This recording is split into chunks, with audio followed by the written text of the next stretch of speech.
ay Pisces, mag-concentrate, mag-wish or tanong isa lang habang sinashuffle ko yung cards nyo.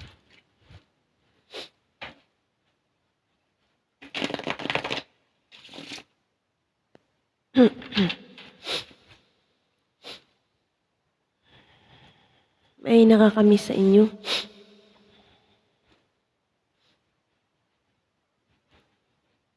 Meron din nag-a-assess kung tama ba yung tatanggapin nyo o hakbang na offer o hakbang na gagawin nyo. Pwede rin sa work kung tama ba yan. Natanggapin nyo yan. Pwede rin emotional stability. O emotional fulfillment. Meron din mag-o-offer sa inyo ng kasal. Meron din kayong namimiss na ex nyo.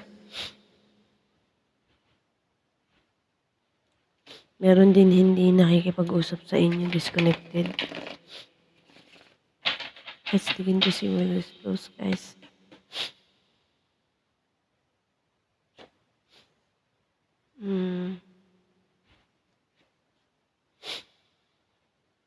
Yung iba sa inyo,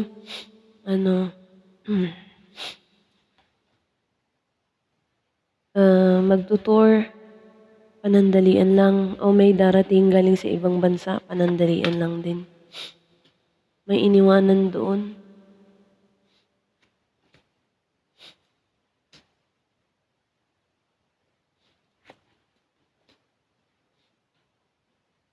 May anak sila. 4 days, 4 weeks ang bakasyon niya dito. At maghihintay sa kanya yung asawa niya doon. Ingat kayo kasi player ito.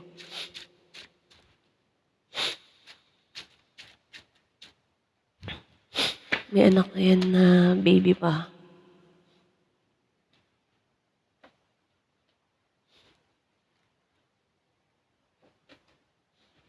Meron din na third party. Ng isang kasal, mata-third party kayo. Kung sino man kasal dito, mata-third party. Pwedeng parehas kayong kasal. Parehas kayong isa't isa ay third party.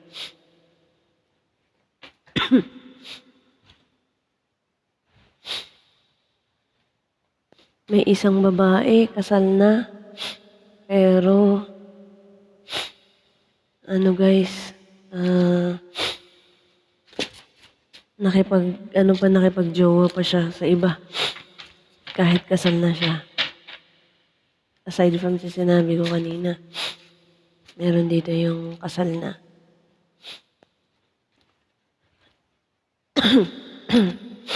Excuse me. Pero walang mangyayari, guys.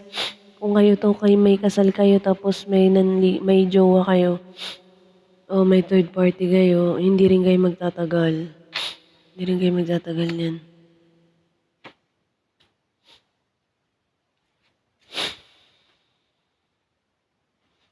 Dahil nga kasal kayo.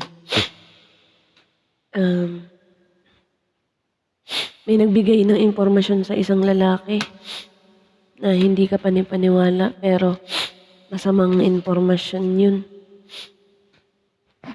Wait lang, guys, ha.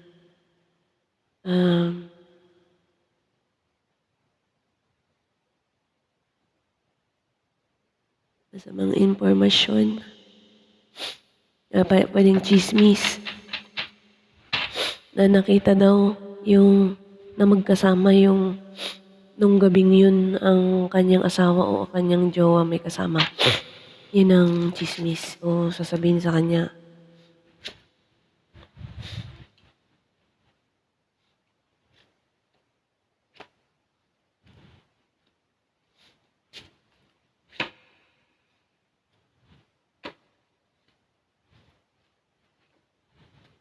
Kung ano man kasi yan ang dumarating, guys, manahimik muna kayo.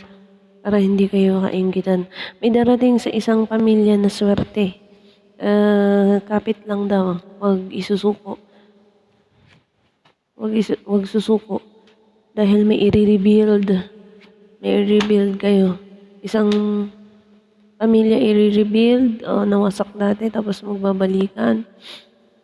Pwede rin magbi-build ng guys, ang isang pamilya. Magbi-build kayo ng financial stability dahil ngayong October may darating na swerte sa inyo. Baka makagawa kayo ng para sa pamilya nyo, pwedeng bahay guys, magkakaroon din ng sasakyan. Pwedeng business din guys. Konting tiis na lang hanggang October yan guys. Konting tiis na lang. Magpa-prosper yung business kung magtatayo sa October. Pisces, Pisces, tawag nito, lucky day nyo is Thursday lang, wala nang iba. Tapos ang lucky number nyo is yung birthday nyo, wala na rin iba. Depende pa sa mga paborito nyong numbers, pero ang talagang lucky number nyo is yung birthday nyo.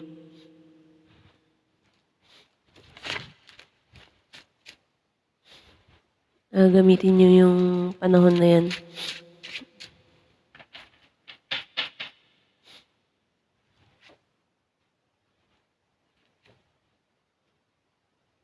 May magbabalik. Tinapos na niya o kayo ito. Pwedeng rin hindi kayo ito. Isang relasyon na dati ay malakas o masyadong patay na patay kayo dun guys. Tapos ginawa lang is niloko lang kayo at tinapos na ghosting. Tapos ngayon, kung kailan kayo nakamove on na masaya na, yung iba sa inyo 9 weeks nang masaya, 9 days, 9 weeks, 9 months nang masaya, tahimik na ngayon, andyan na naman yung nanloko sa inyo. Pero ang sabi niya magiging matino na siya at gagawin niya lahat ng makakaya niya para lahat ng gusto mo gagawin na niya. Susundin na niya. Wait lang guys i-calculate ko lang to. 33, so wait lang wait lang.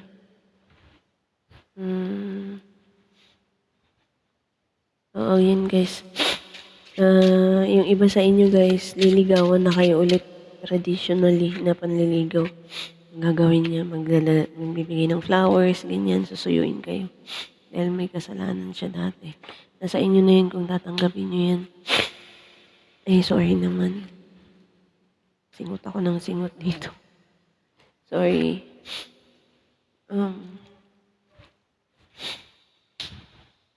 Ang dami naman itong major arcana. Wait lang guys ang dami.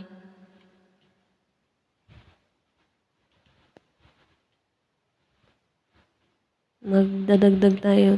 Tapos magbabawas kasi guys. Wait lang.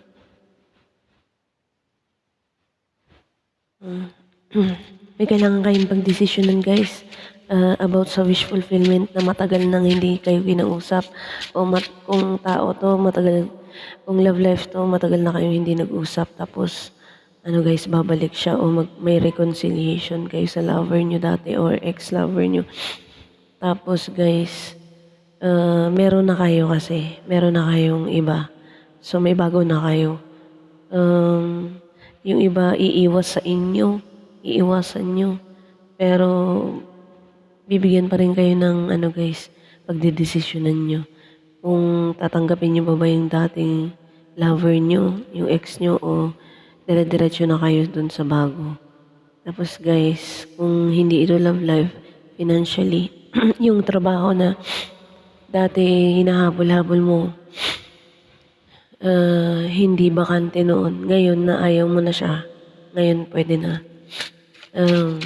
Ikaw na bahala dyan kung anong gagawin mo dyan. Kailangan mo magdesisyon eh. Excuse me guys, sorry. Ay, naku. Um,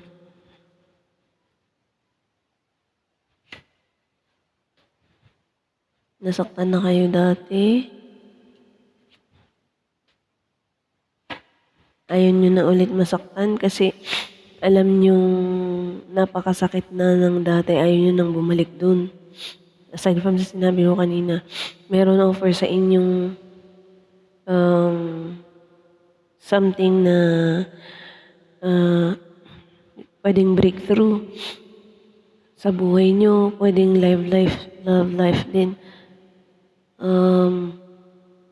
Magkailangan nyo magdesisyon o kayo ang pinagdesisyonan na kayo ang gusto. Tapos magulo yung utak nyo. Magulo yung utak nyo, parang nagugulo. So, sabi nyo, nasaktan na ako dati, ayoko nang naulit pa ito. Ayoko nang bumalik sa dati. Kung hirap dati, ito na guys, sa hirap sa buhay, may darating sa inyong breakthrough. May darating sa inyong breakthrough sa financial. Kaya lang, pag meron kayo, dumating ito, tumahimik lang kayo kasi maraming aaligid sa inyo na mga bad vibes. Kaya kung may magandang nangyayari, huwag kayo maingay. Isikreto nyo na lang muna. Kasi baka maudlot. Wait lang guys ah.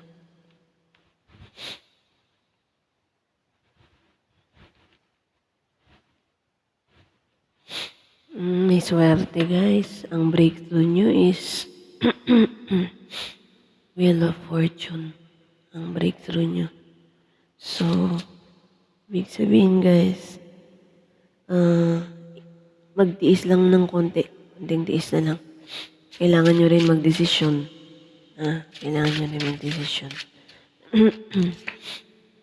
Dapat klaro yung pananaw o yung isip nyo bago kayo sasabak sa isa pa.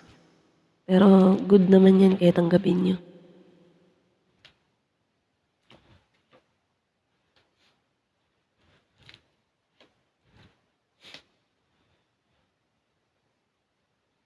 May isang lalaking saswertihin. Naku, may isang lalaking yaman. May isang lalaking saswertihin, yayaman. Basta hindi na siya katulad ng dati. Kunyari guys, kasi lahat ginawa niyo na. Wala pa rin nangyari. Ngayon may darating dito na swerte sa inyo na pwede talagang ikaganda ng buhay nyo. Darating yan ng guys, panalo kayo sa buhay nyo. Lalo na yung mga lalaking mahilig mag-business. 3 days, 3 weeks, 3 months, 3 years. Guys, iba na ang takbo ng buhay nyo. Lalo na yung mga lalaking business-minded. Humahawak ng business ngayon or hahawak pa lang is magpa-prosper kayo. Okay, meron na naman kayong panibagong journey na haharapin. Okay, may panibagong journey. Tapos guys, aside from that, meron dito yung guys, Pisces, yung tawag doon, maniningil ng utang. Maniningil lang ng utang. So, pero may pambayad na kayo kung sakali. Kung kayo naman ito maniningil, may pambayad na rin yung sisingilin nyo. Tapos guys, meron dito yung naiinggit sa inyo. Naiinggit sa inyo, lalo na yung mga lalaki may business. Mag-ingat kasi meron dito yung guys. Ewan ko kung aawayin kayo o susugurin kayo. Dahil sa pera. Awayin o sugurin dahil sa pera.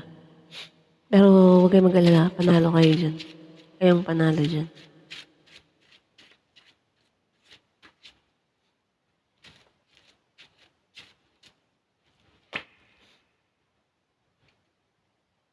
Gaaway-away sa pera.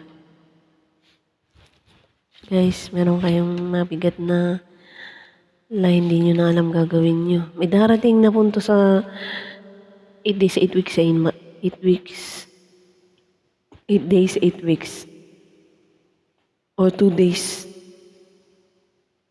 2 days, 2 months, 2 weeks. Meron mabigat na desisyon guys, biglaan. Hindi nyo alam kung anong gagawin nyo. Kayong mga babae, may hinaharap na malaking desisyon.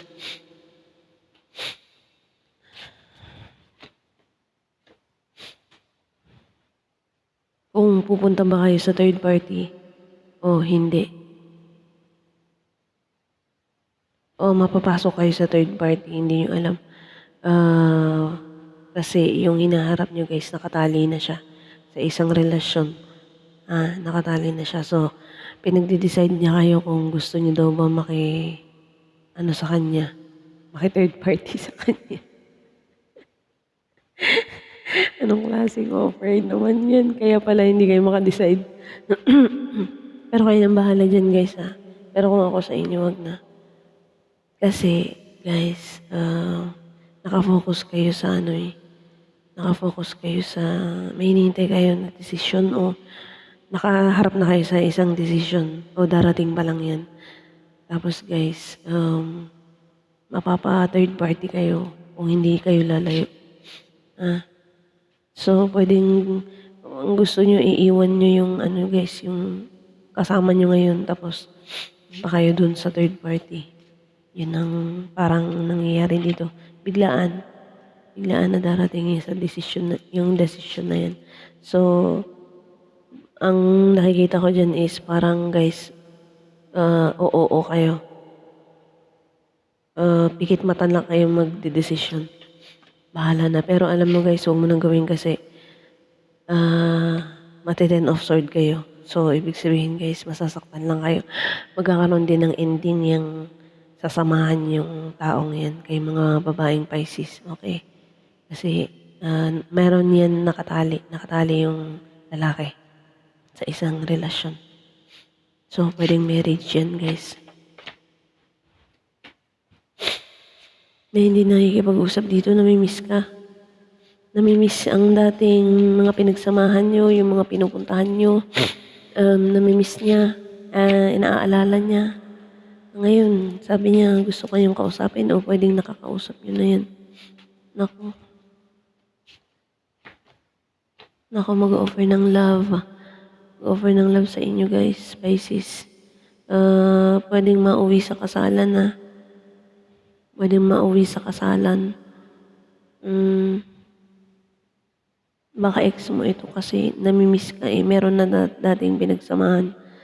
So, baka mauwi sa kasalan kasi guys, miss na miss ka na niya. Babalik siya. Pero makipag-usap lang ng saglit.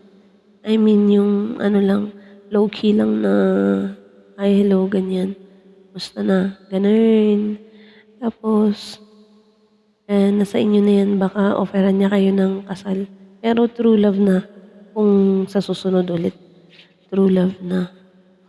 Okay. So, yun guys.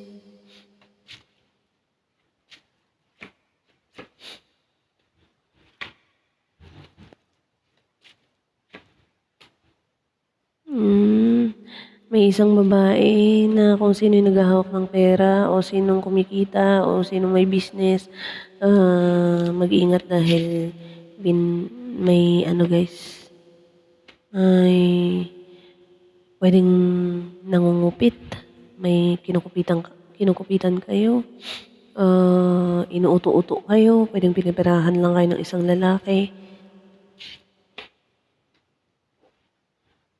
para sa isang babae na mas bata sa inyo.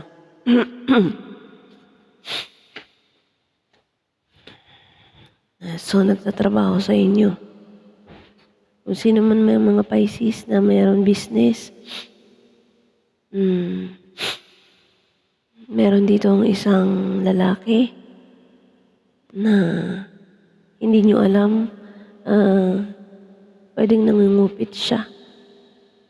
kung hindi siya nangungupit, may ginagawa siyang hindi maganda sa inyo. Pero parang nangungupit kasi nasa work Nasa work, nagtatrabaho sa inyo to. Tapos binibigay niya sa jowa niya na mas bata yung kinukuha niya sa inyo. Ingat-ingat lang. Pwede rin guys na kung hindi yan, kung wala kayong business, pwedeng pinaperahan kayo ng isang lalaki. Tapos, kasi malayo so malayo sa inyo yung lalaki, hindi yun nakakasama. Binibigay niya sa babae. Okay? Binibigay niya sa babae. Yun yung mahal niya, yung babae. Hindi kayo. Sorry guys kasi kailangan kong sabihin yun Hindi naman lahat yan guys, lahat sa inyo mangyayari. Meron naman yung, guys, kung sabi ko nga kaya nga sinabi ko, kung sino yung humahawak ng pera na babae, o sino yung kumikita ng pera, meron dito yung pwedeng, pwedeng asawa niya ng babae, pwedeng, niloloko siya sa pera, pwedeng katrabaho niya ito, may business sila. May business siya, tapos katrabaho, employee niya yung lalaki, pati yung babae. So, parang ganyan. Malaking kinukupit Malaki. Hindi biro. Para lang sa luho ng babae. I'm sorry Ganito talaga ako magbasa Hindi pwede kasing hindi ko sasabihin yung mga na nakikita ko na pangit. Kailangan nyo malaman para just in case na kayo. May warnings kayo. At alam niyo yung gagawin niyo.